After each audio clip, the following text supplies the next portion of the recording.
জাতীয় নাগরিক পার্টির আহ্বায়ক নাহিদ ইসলাম বলেছেন, যারা লুটপাটের রাজনীতি করে তাদের কাছে ২৪ দ্বিতীয় স্বাধীনতা নয়, কিন্তু বিগত ১৫ থেকে ১৬ বছরে শেখ হাসিনার নিপীড়নের শিকার হওয়া ব্যক্তিদের কাছে ২৪ দ্বিতীয় স্বাধীনতা। বৃহস্পতিবার রাজধানীর বাংলা মোটরে মোদি বিরোধী আন্দোলনে নিহতদের তালিকা প্রকাশ, রাষ্ট্রীয় স্বীকৃতি ও বিচারের দাবিতে এক আলোচনা সভা ও দোয়া মাহফিলে তিনি একথা বলেন।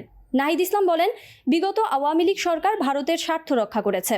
দেশটির সহায়তায় দলটি ক্ষমতায় ছিল। তাদের খুশি করতেই নতজানু পররাষ্ট্রনীতি করাই ছিল শেখ হাসিনার কাজ। ভারত প্রতিবেশী বলে তাদের সঙ্গে আমাদের অর্থনৈতিক ও সাংস্কৃতিক সম্পর্ক রয়েছে উল্লেখ করে তিনি আরও বলেন, তবে তাদের সঙ্গে সমতা, ন্যায্যতার ভিত্তিতে সম্পর্ক হবে। সীমান্ত হত্যার আজও কোনো বন্দোবস্ত হয়নি, পানির ন্যায্যতা পায়নি। বাংলাদেশের জনগণের প্রাপ্য দেশটিকে বুঝিয়ে দিতে হবে। এনসিপির আহ্বায়ক বলেন, ২০২১ সালে নরেন্দ্র মোদি বিরোধী আন্দোলনে কতজন নিহত হয় তার প্রকৃত সংখ্যা জানা প্রয়োজন। ওই আন্দোলন সংগ্রামী ফ্যাসিবাদ বিরোধী আন্দোলনের প্রেক্ষাপট তৈরি করেছে। তিনি বলেন, শেখ হাসিনাকে ফেরত দিতে হবে ভারতকে। ভারতের সহায়তা নিয়েই শেখ হাসিনা তার ফ্যাসিবাদ চালিয়ে নিতে পেরেছিল।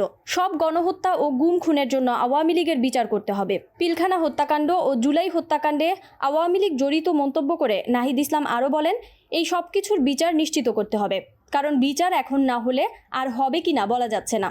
ভারতে সংখ্যালঘু নির্যাতনের তীব্র নিন্দা জানিয়ে নাহিদ ইসলাম বলেন, দেশটির মিডিয়া ৫ আগস্ট পরবর্তী সময়ে গুজব ছড়াচ্ছে।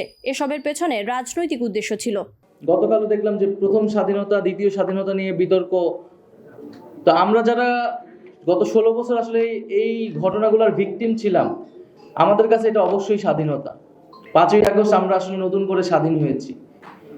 যারা এই গত ১৫-১৬ বছর নির্যাতিত হয়েছি, নিপীড়িত হয়েছি, আর যাদের ব্যাংক ব্যালেন্স অক্ষুণ্ণ ছিল, যারা আপোষ করে বিরোধী রাজনীতি করেছে, তাদের কাছে হয়তো এটা স্বাধীনতা মনে হয় না, কারণ তারা সবসময় হয়তো স্বাধীন ছিল, আগের আমলও ছিল, এখনো ছিল। তো তাদের কাছে প্রথম স্বাধীনতাও গুরুত্বপূর্ণ না, দ্বিতীয় স্বাধীনতাও গুরুত্বপূর্ণ, তাদের কাছে হচ্ছে গুরুত্বপূর্ণ লুটপাটের স্বাধীনতা।